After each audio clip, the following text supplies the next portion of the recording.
Les 8 ans de Naïs. À l'école, la matière préférée de Naïs, c'était le dessin. La fillette adorait peindre, dessiner, mettre plein de couleurs et offrir ses œuvres à tous les membres de sa famille. Ce qu'elle préférait, c'était le jaune. Mais en vrai, elle aimait toutes les couleurs. Tout le monde savait ça. Alors, pour chacun de ses anniversaires, on lui offrait des pinceaux, des feutres, des crayons de couleur ou encore de la peinture.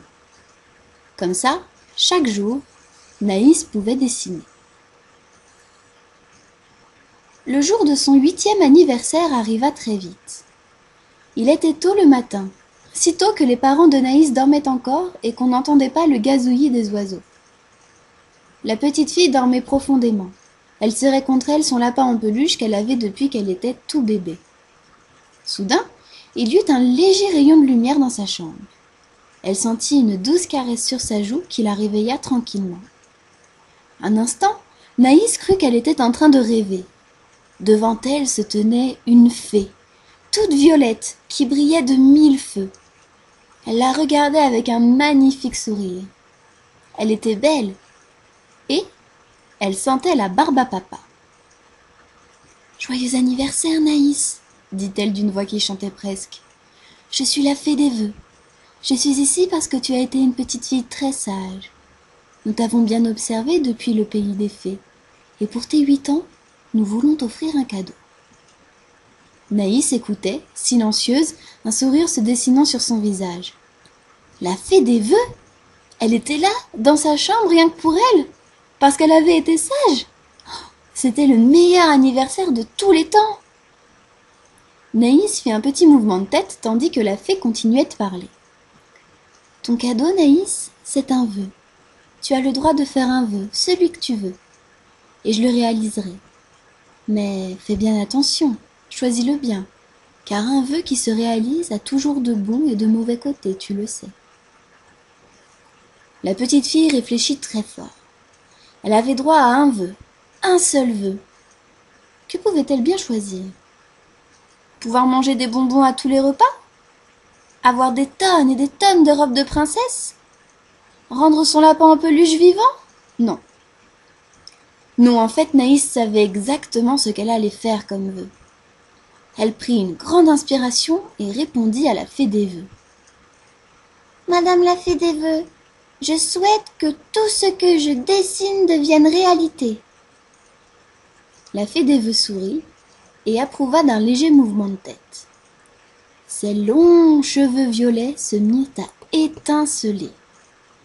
Elle leva sa baguette magique et une pluie d'étoiles soyeuses tomba sur les joues de Naïs. « Ton vœu est exaucé, douce Naïs. » Et elle disparut. Naïs avait fini par se rendormir. Lorsque ses parents vinrent la réveiller, avec des tas de bisous et de câlins, en lui souhaitant un joyeux anniversaire, la petite fille ne savait plus si elle avait rêvé ou non. Alors, le meilleur moyen de le savoir, c'était de le vérifier. Elle se précipita à son bureau et sortit une feuille et ses plus beaux feutres. Très vite, elle se dessina, avec une couronne de pâquerettes sur la tête. Quand elle eut terminé son dessin, elle le posa sur son lit et attendit. Un léger retentit, et elle vit apparaître sur ses jolis cheveux blonds une jolie couronne de fleurs, comme celle qu'elle venait de dessiner. Ça fonctionnait. La fée des vœux était vraiment venue cette nuit, et son vœu avait été exaucé. Tous les jours qui suivirent, Naïs s'amusa à dessiner, sur tous les bouts de papier qu'elle trouvait. Elle avait vraiment fait le bon vœu. Elle n'aurait pas pu trouver mieux. Alors, quand elle s'embêtait à l'école, elle dessinait un crapaud sur le bureau de la maîtresse, et ça faisait rire toute la classe quand il apparaissait. Une autre fois, alors qu'elle était dans le salon, elle ne trouvait pas la télécommande, alors elle la dessina juste à côté d'elle, sur la table. Mais Naïs utilisait aussi son vœu pour des choses méchantes. En fait, elle avait un peu changé. Quand quelqu'un l'énervait un peu, elle le dessinait en mauvaise posture. Elle avait par exemple dessiné Jérémie sans pantalon, juste parce qu'il avait pris le dernier yaourt à la cantine. Naïs avait aussi dessiné son petit frère en train de se faire disputer par ses parents, juste parce qu'il avait crié un peu trop fort. Un jour que Naïs dessinait un énorme trésor caché dans son armoire, la fée des vœux apparut juste derrière elle. Elle n'avait vraiment pas l'air d'être contente. Elle était même fâchée. Elle regardait Naïs en fronçant les sourcils. La petite fille arrêta tout de suite de dessiner. « Naïs, je suis en colère. Tu ne dois pas utiliser ton vœu pour faire de vilaines choses. Nous t'avons récompensé parce que tu étais une petite fille exemplaire. Tu faisais quelques bêtises de temps en temps, mais rien de plus. Aujourd'hui, tu es devenue presque méchante. Nous avons décidé de te punir. Nous annulons ton vœu. À toi de réparer les dégâts que tu as causés. » Et une fois de plus, la fée avait disparu aussi vite qu'elle était arrivée. Naïs s'en voulait énormément. Elle ne s'était pas rendue compte qu'elle avait profité de son vœu pour faire du mal aux autres. Mais comment réparer les dégâts? Elle ne pouvait rien faire, et son vœu ne marchait plus. Elle trouva finalement qu'elle l'avait bien mérité. Cet après-midi-là, elle alla se promener en ville avec ses parents et son frère. En chemin, ils croisèrent un groupe d'enfants. Ils devaient être 3 ou 4.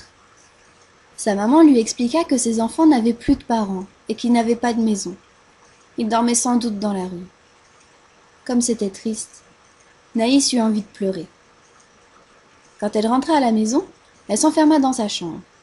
La petite fille s'assit sur son bureau et elle se mit à faire le plus beau dessin qu'elle n'avait jamais fait. Elle dessina tous les enfants qu'elle avait vus dans la rue. Elle les dessina dans une immense maison avec plein de jouets, de nourriture et des adultes pour prendre soin d'eux.